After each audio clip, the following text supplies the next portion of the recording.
يا أيها الذين آمنوا كتب عليكم الصيام كما كتب على الذين من قبلكم لعلكم تتقون أياما معدودات فمن كان منكم مريضا أو على سفر فعدة من أيام أخر وعلى الذين يطيقونه فدية طعام مسكين فمن تطوع خيرا فهو خير له وأن تصوموا خير لكم إن كنتم تعلمون شهر رمضان الذي أنزل فيه القرآن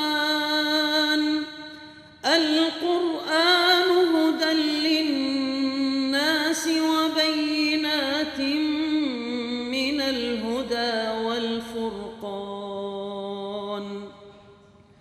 فمن شهد منكم الشهر فليصمه ومن كان مريضا أو على سفر فعدة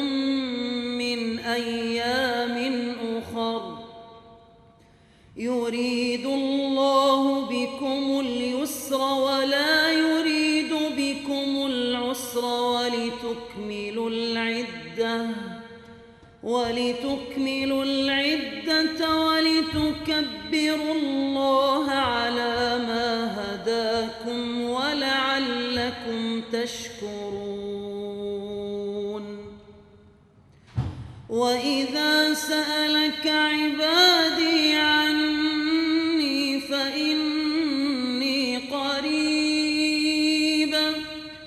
أجيب دعوة الداع إذا دعان